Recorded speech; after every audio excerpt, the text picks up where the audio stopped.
back, friends. This is the Ridgeview Pod, where we try to cover everything hope, healing, and recovery related.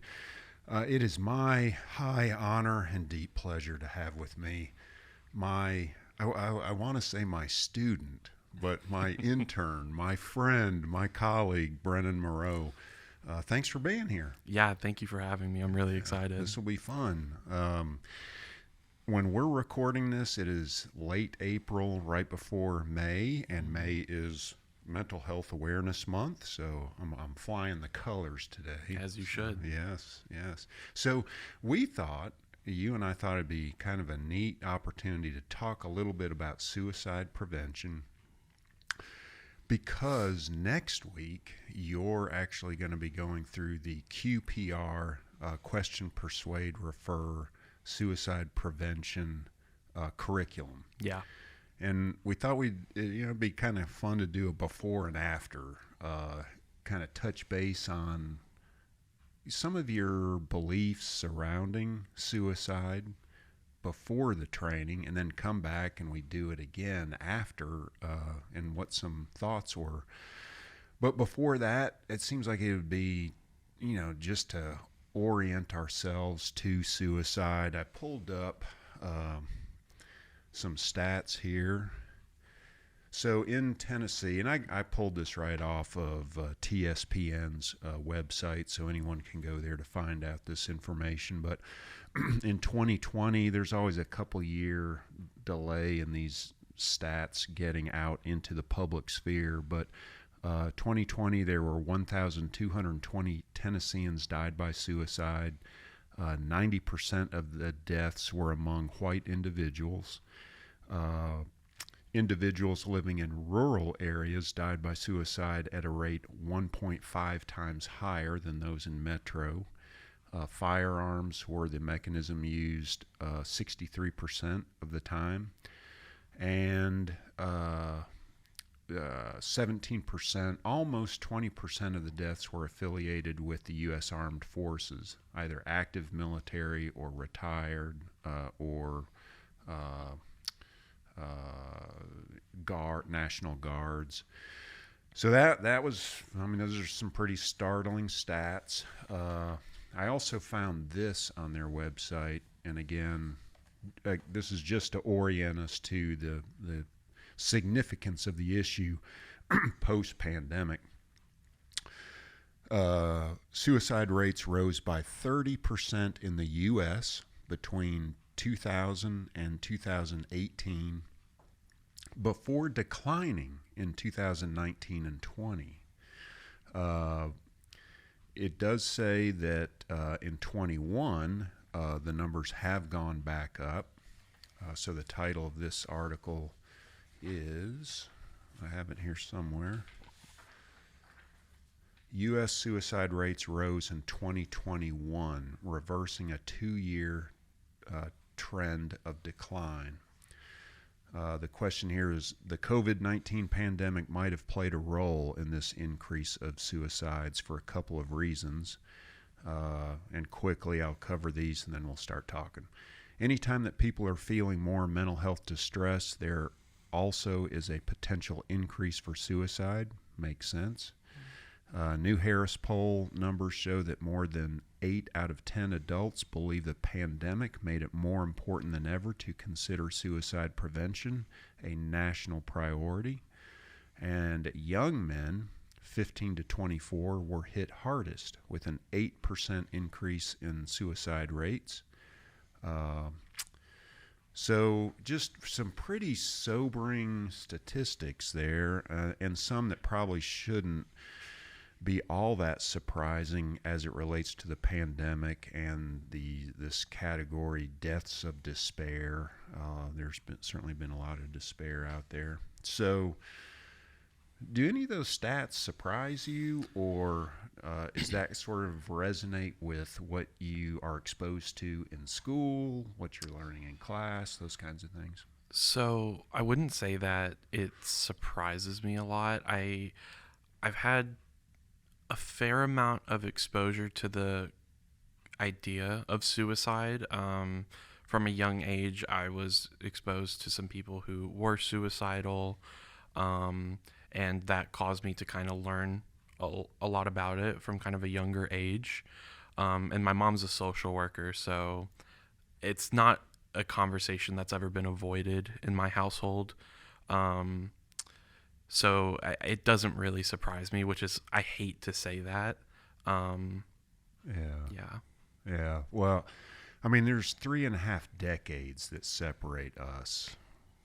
So when I was your age, I don't even know that I uttered the word suicide. I mean, it was that foreign, that alien.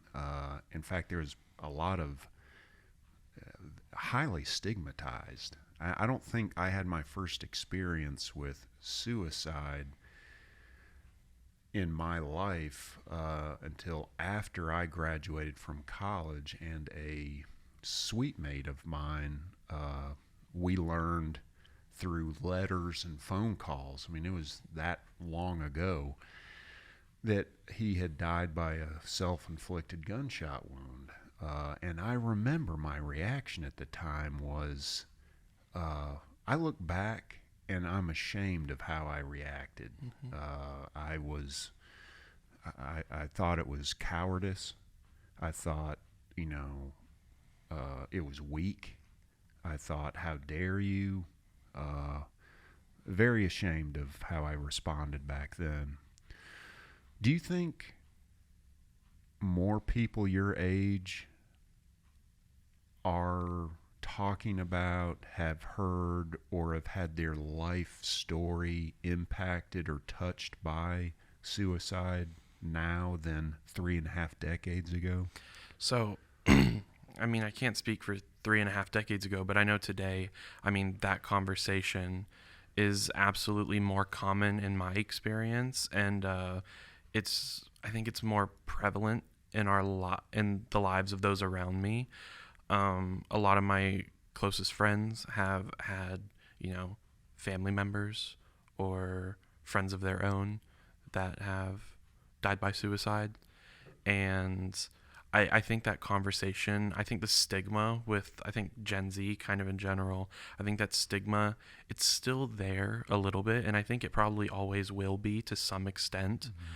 But I think it's significantly less than it was before. Yeah. You know, one of the things that I talk about in the QPR class has to do with some pieces of writing from people. So I reference William Styron, his memoir "Darkness Visible." You can tell it's nice, and it's a very short book, which is more the War and Peace is not really my cup of tea. But a couple things that he says in this memoir that I think have really helped me years ago shift and grow and evolve my thinking around suicide is, this is one of his quotes: "Depression is a disorder of mood so mysteriously painful and elusive in the way it becomes known to the self, the mediating intellect, as to verge close to being beyond description. It thus remains nearly incomprehensible to those who have not experienced it in its extreme mode." And I think that's important for a lot of folks out there to know, who still associate and stigmatize people who are that hopeless and that level of despair. Unless you've experienced it, in many ways it is beyond description. Mm-hmm. So I think that's, I always come back to that because I think it's important for all of us to remember. There is another, and her name is escaping me, but she wrote this book, Stay, on, it's sort of a moral argument on against suicide. And the reason I bring it up is because when I think back to the 22-year-old Michael, you know, we had such a, you know, it's 1980, mid 80s, 1986. And there's such a importance put on autonomy, self-agency. You are an independent agent. You do whatever you want to do, just so long as it doesn't adversely impact me. The individual, the rights of the individual. And her argument is, and I mean, all the way back to the Greeks, that was a lifted up value.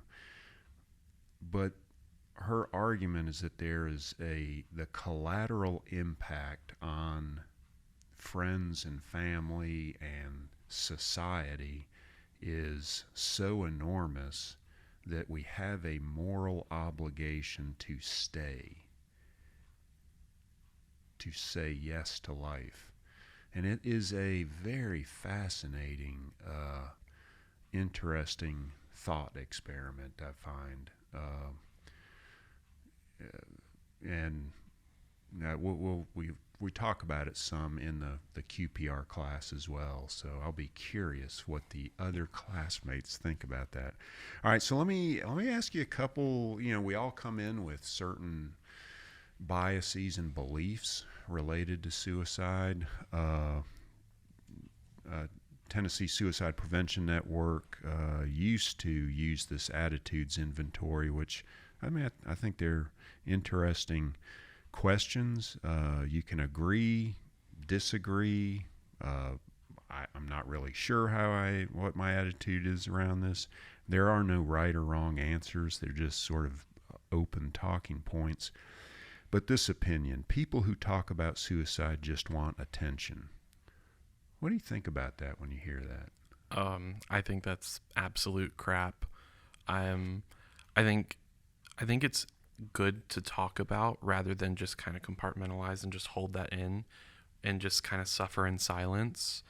I think it's possible that some people that talk about it could do it for attention, but that's never my go-to belief when I hear someone talk about them wanting to die by suicide.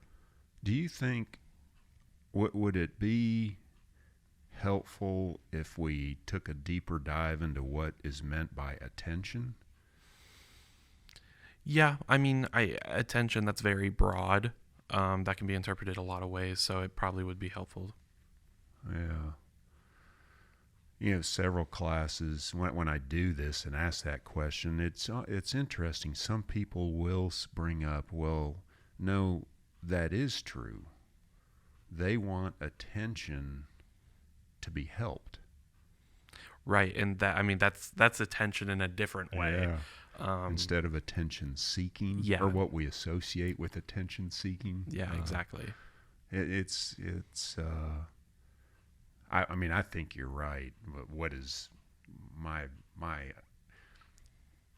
bias about this is that's probably more of what they're meaning, but it's interesting, untangling what that word attention is meant. Yeah, by. I think that's probably intentionally worded that way, just to kind of generate that discussion a little bit on what attention means in this context. How about this? I feel comfortable discussing suicide issues with people. Yeah, I definitely do. I mean, here we are today talking about it. I've never shied away from discussing that with friends. Yeah. When it's come up, I've had friends, like I said earlier, that have had suicidal thoughts. Thankfully, none that have acted on them. But I've always encouraged them to get professional help, and I've always tried to be as supportive as possible as I can for them. I think you're right. I think more people today are more comfortable talking about it, especially more people in your generation. Man, I confess, the 22-year-old Michael, no way. I think I was even uncomfortable saying the word. Mm-hmm. Yeah, I mean, and that is a testimony to how beliefs can evolve and grow and change over time. So, most people who try to kill themselves really want to die.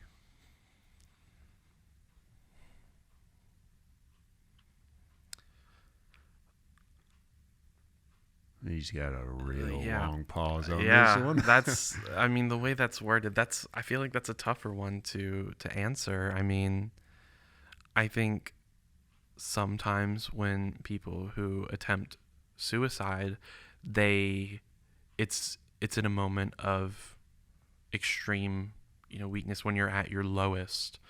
And, I think it's totally possible that may not be, you may be acting on impulse, and not thinking about the consequences of those actions for yourself. It would affect those around you significantly, but also you have to think about it for yourself. So I think a lot of the time it's totally possible that it's a moment of just when you're in absolute despair, and that's when it hits you the hardest. But once you may remove yourself from that moment, I think it may be possible that they realize, someone who's attempting to die by suicide, that they don't want that. Yeah. Oh, you used one word there that I think is an important one to kind of pull out, and that is impulse. Whenever you're talking about suicide, I think it's important to realize when we use words mostly, many times, frequently, it's very rare to say always and every time. Those are important distinctions, I think. But I think many times the act is an impulsive act. And if we can just get people beyond acting on the impulse, that's a huge win. So what if I change this sentence to most people who try to kill themselves really want to stop the pain? Then I'd say that's probably an accurate statement.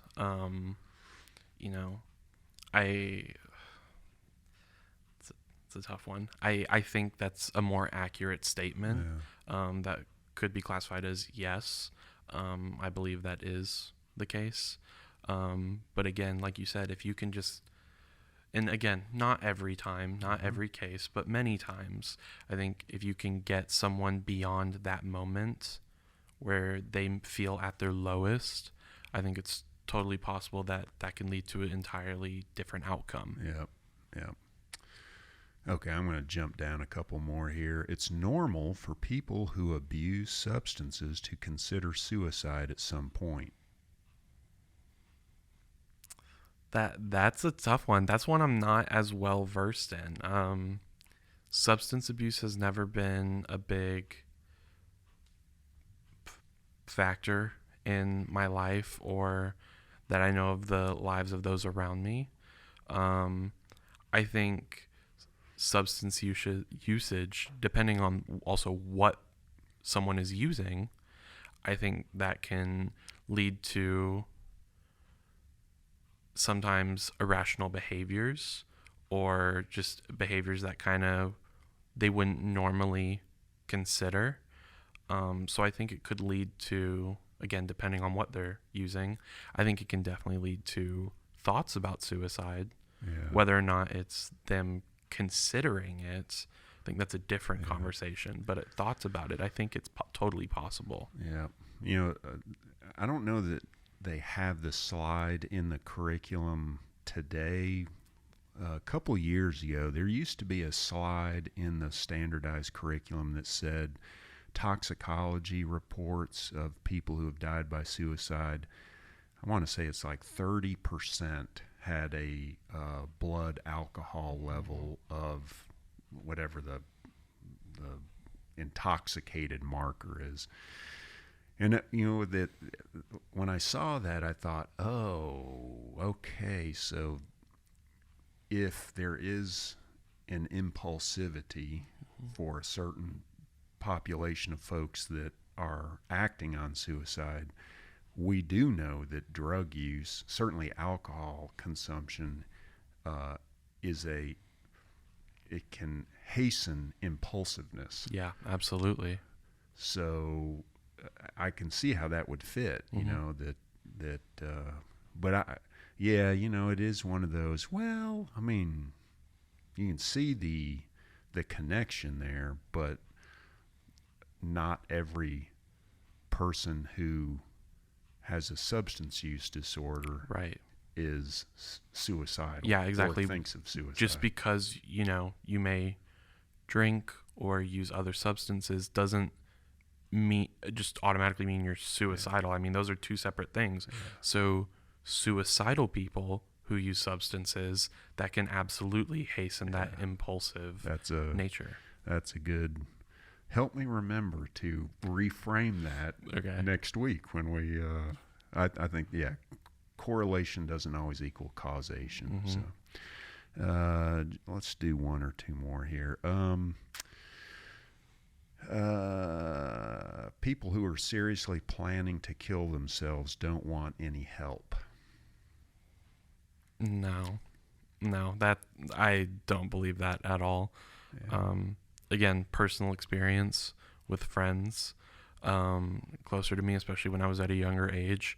I think most everyone wants help when they're in that situation. I mean, no one wants to feel alone in that situation, and I think a lot of people may reach out in those moments so that they can get past that impulse, that lowest point of pain and despair. I think it's probably safe to say most people want support in that situation. Yeah, there's that, you know, always. I think there are probably some folks, especially those that feel that they have become a profound burden on others, where they think, I really don't want help. I want to help them by ending my life. And I've known people that have thought that way. Yeah. And it's just, you know, on top of encouraging them to seek professional help and things like that. I mean, it's just I've tried to show them that, like, I see what you're saying, but that's not helping anyone. Okay, last one here. Asking people if they're thinking about suicide might give them the idea to try it. Now, I'll tell you, back 3.5 decades ago, I think there was a prevailing sort of social notion that you don't want to plant the seed. You know, if you talk about it or ask someone, you're actually introducing a thought that they've not had before. What do you think that in any way exists out there today? Maybe. I don't think that by talking about it or asking about it on its own I wouldn't think that could cause them to attempt suicide, to die by suicide. I think it's probably safe to say most people, almost everyone perhaps, has thought about suicide at some point. Not considered it, but thought about it.